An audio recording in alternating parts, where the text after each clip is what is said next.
Hello, I'm Cassie. Welcome back to my allotment journey. And just look at the colour of that sky behind me. What a beautiful day. So it's Sunday and it's the 10th. I want to say the 10th of May. Anyway, whatever that Sunday is. And I am itching to be able to get all my tender crops out from my greenhouse, but I am not going to do so. And that's because several of the forecasts show very low temperatures still for tonight, tomorrow night, and possibly the night after. So I am going to give it another week or so, because I'm actually away for a couple of days at the beginning of next week. So anyway, I have set a date to myself of the 20th of May to get my crops out. And so that gives me some opportunity to make sure that everything's in place in order to do so. So today I'm going to be doing some structural stuff. But before I do, let's have a quick look round and how the allotment's doing at the moment. So it is looking quite pretty, and I'll show you all the prettiness. But as ever with this allotment, I've got such a weed problem, I really have. Yes, so my cauliflowers and red cabbages and Brussels sprouts are growing really nicely, but yeah, you're hard pressed to see them amidst all the fat hen weeds and a bit of grass that's growing in this bed. Now this bed had a very generous dollop last year of cow manure, and I think that the fat hen, well, I know that the fat hen came from that. So yeah, that needs a bit of a weed, but I actually don't think it is causing them any serious difficulty at the moment. Sometimes I find that the weeds actually help the soil structure, and the plants seem to do quite well sitting alongside other plants. Here I've got another interesting interloper, which is all the pak choi that's come up amongst some of my onions. So that was self-seeded last year. I've taken some out, given some to friends, but it's still growing quite nicely, and it will be gone pretty quickly, so well before the onions are finished, so I'm just leaving it for now. The rest of the bed I did give a good weeding to the other day, and that garlic's looking very strong, as are the shenshu onions. They're coming on really nicely, and they're starting to bulk up a little bit if you look there. My globo onions are looking a lot happier after I weeded them, so they're doing okay. Look at the size of that mustard. It's massive, and how beautiful does that look next to those purple tulips? The rest of the salad leaves have come on beautifully and bolted as well. So there are several shallots and things growing there as well, and they're looking all quite happy. Onions as well, more onions. The peas I planted alongside the netting. Took a while to get going, but I think they have started going now. They're certainly alive and starting to climb up the netting. But unfortunately, there is quite a lot of couch grass and dandelions running alongside them on what was this wood chip path. And I do find that the wood chip doesn't really last very long in terms of making a visible path. The couch grass just comes through it so easily. I really don't want to put plastic down, so I think I'm just going to have to keep either removing it or just give up and have it as soil and use a plank to walk across it. My sweet peas, again, also alive. Not really heading very well in the direction that they were expected to or intended to. Tuck those through there and probably put a bit of string in a bit. But yeah, they're looking healthy enough. Loads of flowers on the strawberries, so they won't be long soon. My pre-star cabbages are looking They're looking good actually. Yes, I'm pleased with those. So with their new cover on them. This bed is looking a bit grotty, I think. It's got leeks in it, but it's also got a lot of weeds. Salad that's bolted. Carrots that haven't put in an appearance. The lettuces kind of look okay, but again needs weeding. My rose, I feel that needs a little bit of watering as well, so it's been a bit dry here. Oh, guess what? It's time to weed again. The overwintered onions. The flower bed is looking absolutely verdant. It has got a lot of grass and things in it, but the flowers don't seem to be minding. And we have lupins coming through. I was reading today some people saying that lupins are considered a weed in some of the Scandinavian countries and people pull them out. They're not a weed here. Absolutely love them. And then in the distance, or relative distance, we've got the last of my tulip bed. Should we go and take a look at those? Because they are still so beautiful. Yes, they are definitely on their way out, but still such faded beauty there. Absolutely lovely. Has brought me so much joy. Then we've got globe artichoke. And I'm just waiting for this honeysuckle to start blooming as well. And I again still need to tie that in there. So here in this trough, I've got some tomatoes which have been sat here for a few days, braving the outside. So they're doing okay by and large, but they are going to have to go under some cover tonight for the next couple of days or so, because the temperatures are just forecast to be so low. So that's going to be a tedious job at the end of the day, putting them back into one of those little mini greenhouses there to just protect them from the frost, but hopefully worth it. This mini greenhouse here, the one I really like, but the only trouble is that the shelves are not adjustable, and these tomatoes have been a bit squashed. You see, they're looking a little bit sorry for themselves. I think it's because they've been up against that plastic. So I don't know.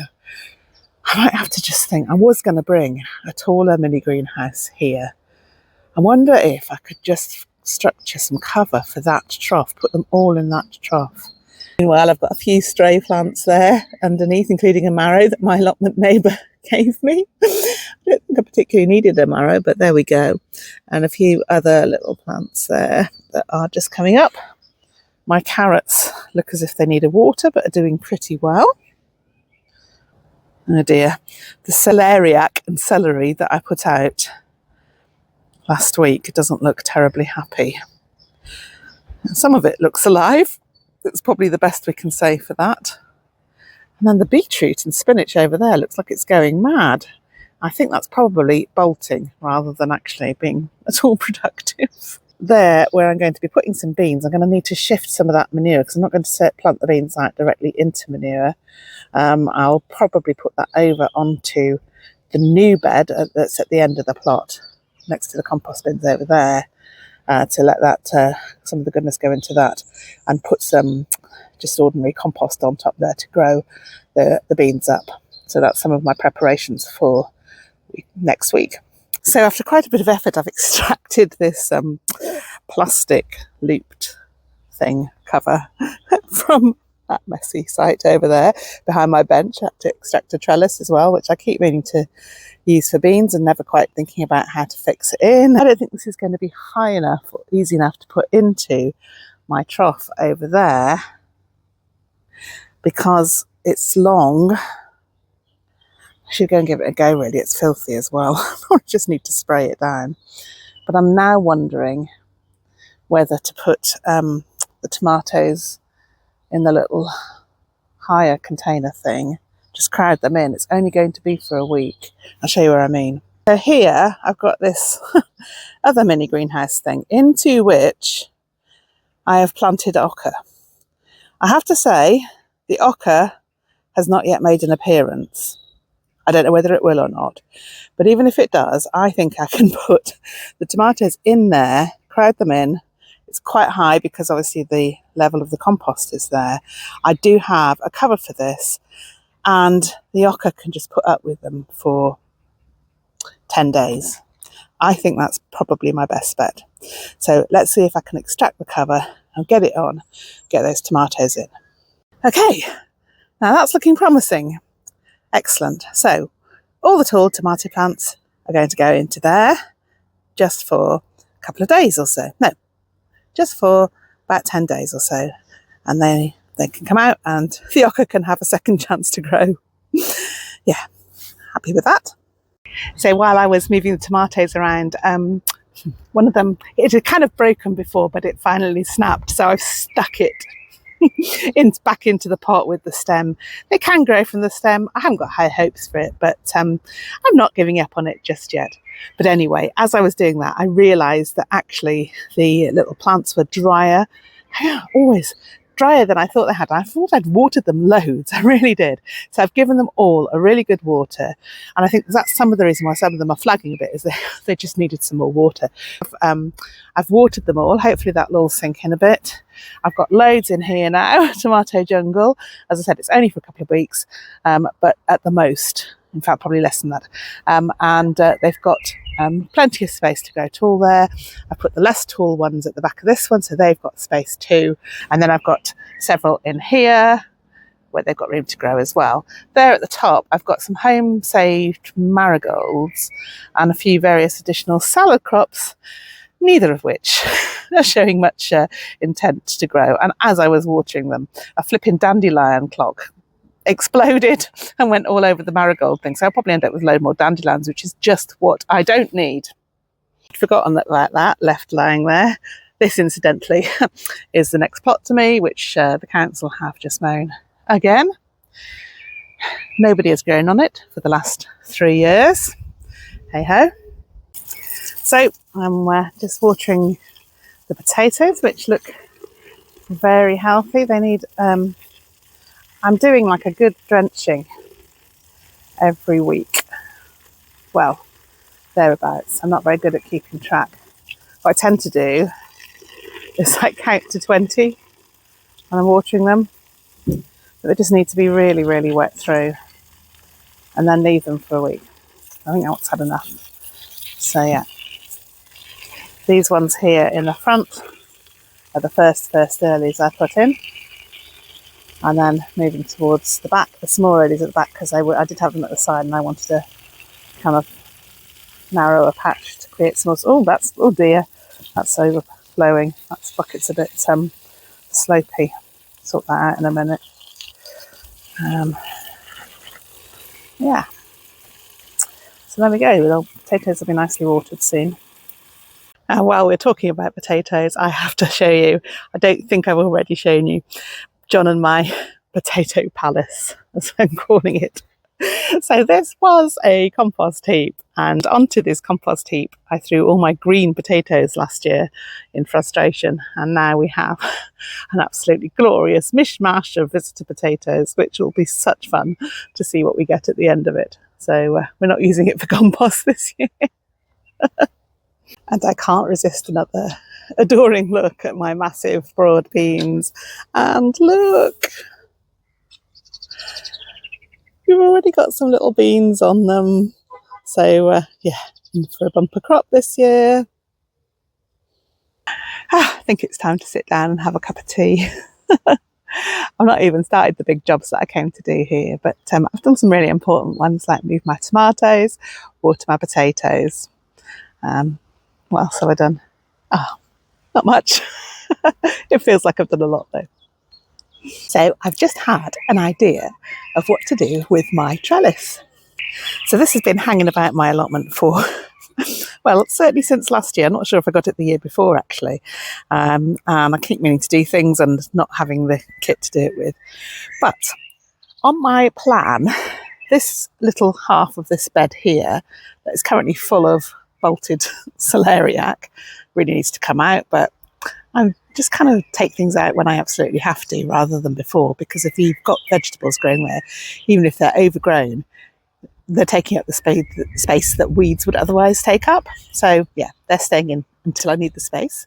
On my plan, this patch, or half of the patch, is going to be for my Jackby little pumpkins, baby pumpkins. And I think if I lay the trellis up there, that would give them something to climb up against. I've decided against them growing up the arch because they didn't do very well growing up the arch last year, but maybe growing up this trellis, they might do a bit better. It's worth a try anyways. I've got this kind of fence here, and it's not really used for anything. So yeah, let's give it a go. Just trying it for size and completely kind of putting it in and amongst the plants that are already there that I've already said I don't care about. But yeah, I think that could work. It's not straight on, so anybody that likes symmetrical and tidy plots, just look away. But yeah, I think that might work. And all I would have to do then is tie it onto this fence, which is not complicated. And not complicated is really good. So yeah, I'm really pleased with that idea.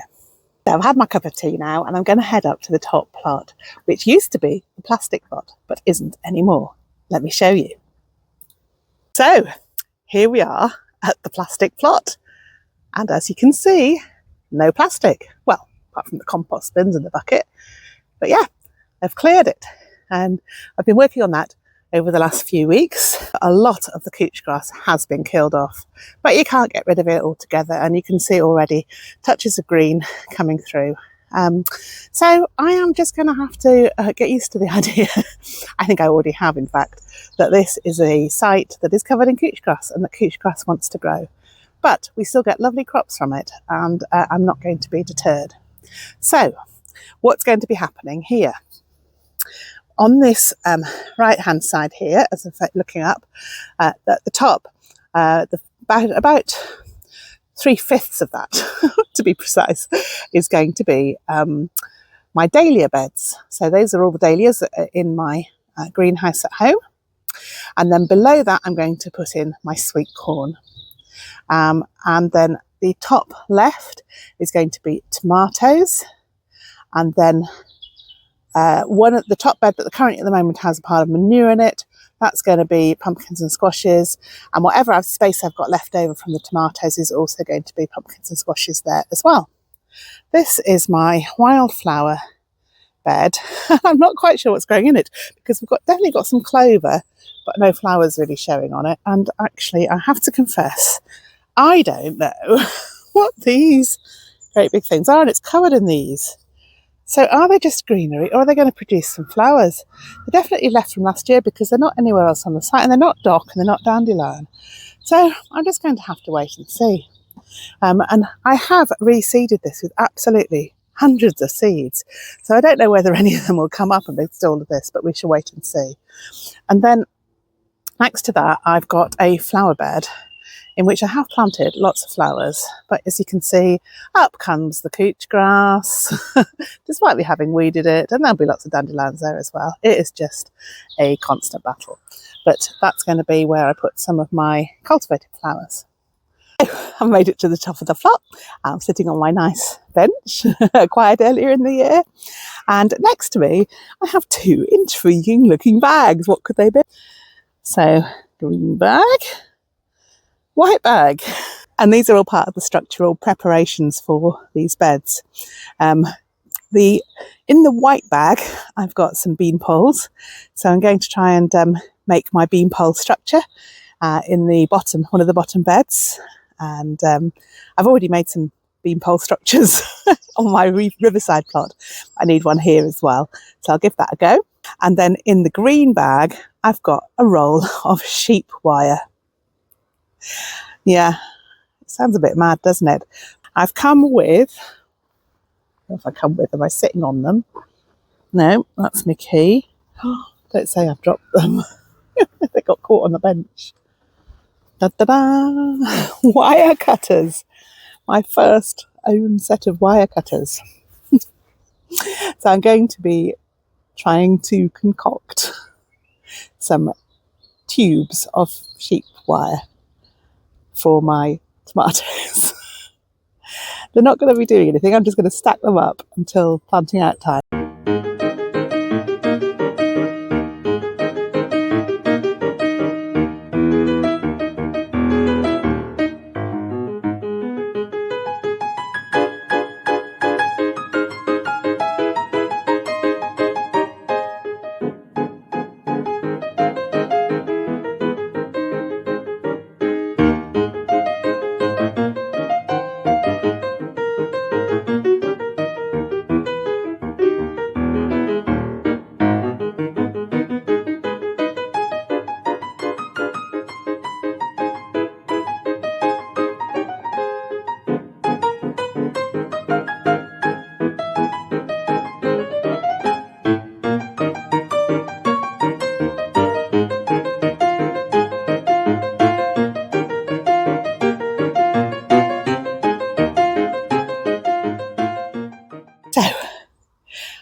my bean poles up after a fashion.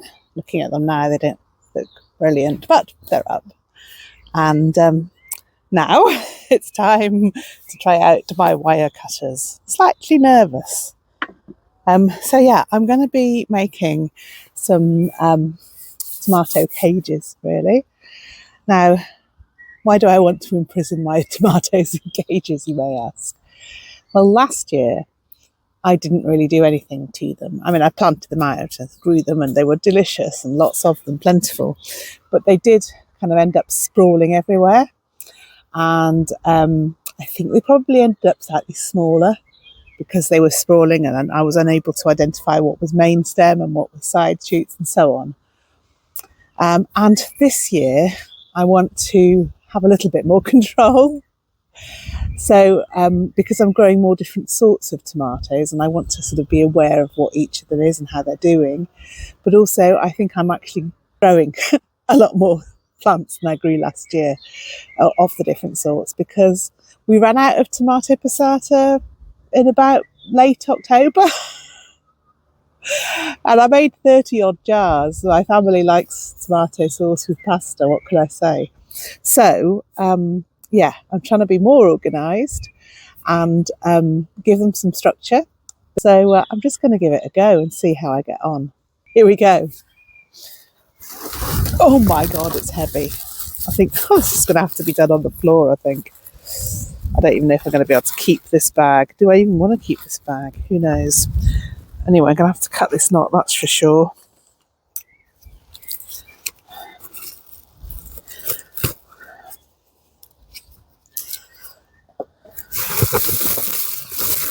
Right.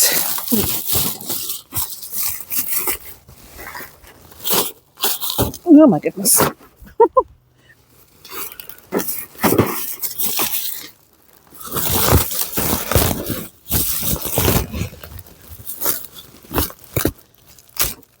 of feeling that this bag might come in useful for something else, I don't know.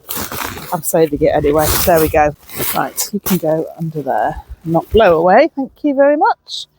Right, let's get all this hideous plastic off.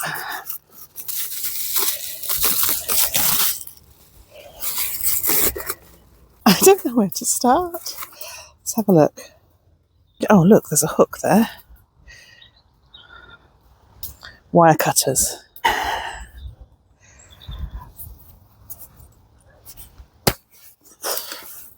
Right. That wasn't wholly easy. And I still don't seem to be at the beginning of it. Where was the beginning?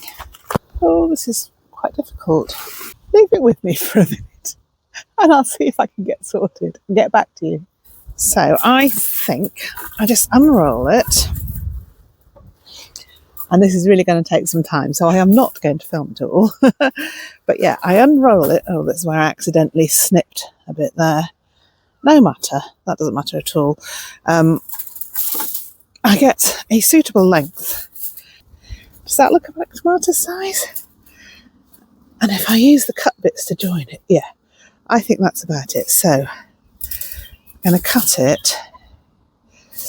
Yeah, there. So let's count how many squares that is. 1, 2, 3, 4, 5, 6, 7, 8 squares. Cut after that. If I cut in the middle, then each of those ends can be used to tie to the next one.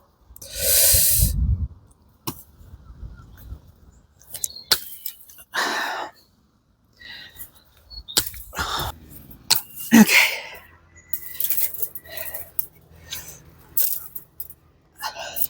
Okay, so I've cut it now. And now I need to twist the ends together to make the cage. Yeah, bend right back on each other. Okay, got it. That's what I need to do. Bend it round.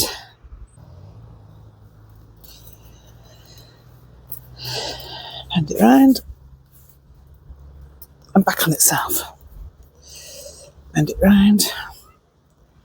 Yeah.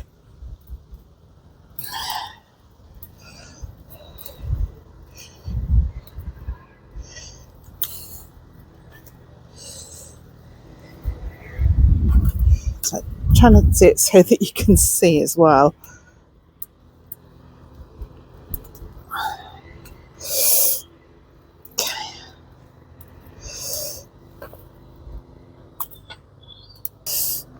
Does seem to bend fairly easily.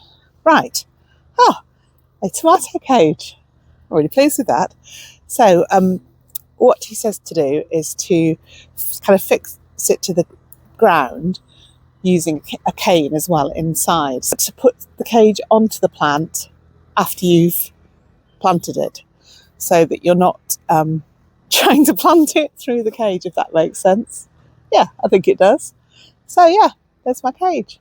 I'll crack on and see how many I get out of it, and then I'll just have to store them here on the plot until it's time to plant out.